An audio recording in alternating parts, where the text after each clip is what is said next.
nouvelle capsule vidéo ensemble. Avec vous, Soumaya Glemi, votre professeure et consultante personnelle et professionnelle dans cette période de confinement. Oui, je reste à votre service dans cette période de confinement. Si vous avez des questions, des interrogations, n'hésitez pas à me les écrire et je me ferai un plaisir de vous répondre.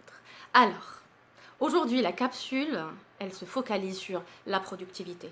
Qui n'est pas obsédé par la performance, l'efficience, l'efficacité? Mais aujourd'hui, vous allez me dire, la productivité dans cette période de confinement liée aux jeunes n'est pas évidente. Je sais. Et donc, peut-être cette vidéo, elle est faite pour vous. Je jeûne, mais je reste productive. La réalité, elle rattrape les âmes oisives, vous le savez. Donc, qu'est-ce qu'il faut faire? Comment concilier entre jeûne et emploi, jeûne et études, jeûne et performance? Que vous soyez étudiant en train de préparer vos examens, ou que vous soyez, on va dire, en train de suivre vos cours à distance, que vous soyez salarié en télé-réunion, télé-travail, réunion à distance, souci de performance est toujours là, même à distance. On va vous demander d'être à la hauteur, même à distance. Si vous êtes étudiant en train de suivre votre auto-formation et suivre vos professeurs à distance, ils vont vous demander bien sûr de passer un examen, ça c'est clair. Et donc de réussir. Vous-même, vous ne pouvez pas sacrifier une année.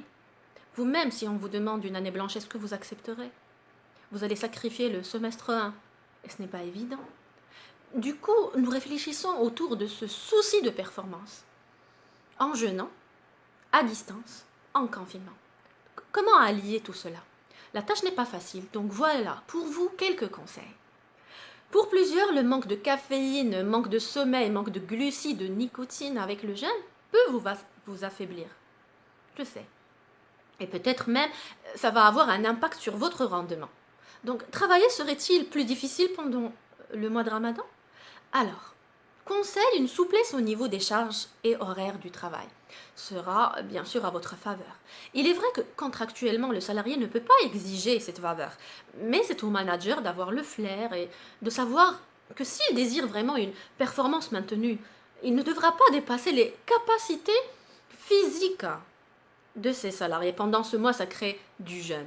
Aussi, qui dit manager averti ou management averti, dit manager et management intelligent et vigilant pour ne pas risquer la santé ou la sécurité de ses salariés. On parle ici beaucoup plus de chauffeurs routiers, de responsables de grosses machines qui peuvent avoir des malaises et donc risquer de leur vie.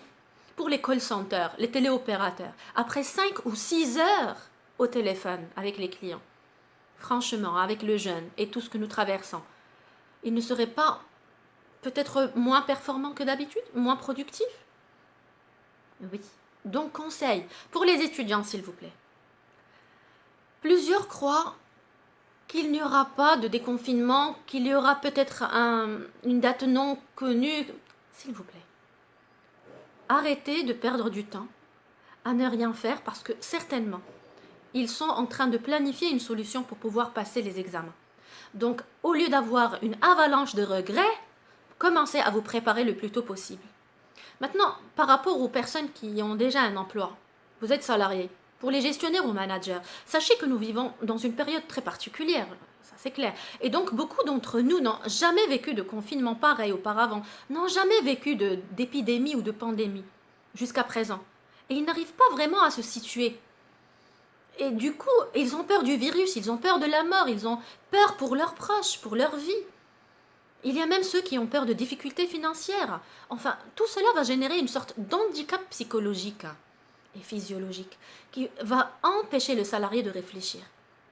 Donc, vous serez peut-être toute la journée devant votre télévision, devant votre écran de télé ou PC, en train de voir uniquement les informations sur le coronavirus, sur ce qui se passe, et vous posez la question maintenant, qu'est-ce que je dois faire? Franchement, vous avez vu maintenant ce qui se passe. Vous savez comment vous protéger. Vous savez comment protéger vos familles. Qu'est-ce que vous attendez encore plus? Vous savez ce qui se passe. Qu'est-ce que vous attendez de plus? Je ne veux pas vous emmener vers un discours négatif. Je ne veux pas que vous puissiez vous culpabiliser en disant oui, franchement, elle dit vrai, je ne fais rien d'intéressant. Mais je voudrais que vous puissiez, s'il vous plaît, programmer une liste, une to-do list. Qu'est-ce que je peux faire pour justement sortir de cette peur? Il faut vous occuper l'esprit. Sortir de cette anxiété et surtout que chaque jour, que vous puissiez réaliser quelque chose avec un rythme organisé.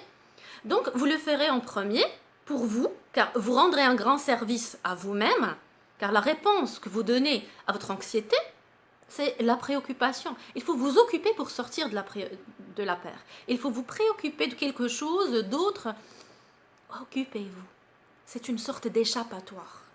Sur le net, si vous remarquez, il y a des recettes toutes faites pour gérer aujourd'hui le temps pendant le confinement. Il y a plusieurs sites qui proposent écrire des poèmes, faire du yoga, changer de disposition de votre meuble à la maison, peindre, dessiner, faire du sport. Et si vous n'arrivez pas à faire tout cela? Et si vous ne faites rien de tout cela? Moi, je vous dis, franchement, ce n'est pas très grave. Vous vous adaptez peut-être doucement. Vous avez pris beaucoup de semaines à vous adapter à ce virus, à ce qui se passe. Vous prenez votre temps de ressentir doucement les choses. Mais franchement, est-ce que vous ne vous pensez pas que maintenant, actuellement, puisque vous connaissez tout ce qui se passe, qu'est-ce que vous attendez de plus? Arrêtez ce rythme et allez vers ce que vous voulez vraiment. Allez vers, on va dire, ce que vous avez toujours voulu. Une to-do list qui vous correspond. Vous créerez votre propre liste. Vous n'allez pas la copier d'Internet, mais vous allez la créer vous-même. Des choses qui vous font plaisir. Des choses qui vont vous mener vers une satisfaction personnelle de vous-même, selon votre santé, vos capacités, vos besoins et vos ambitions carrière.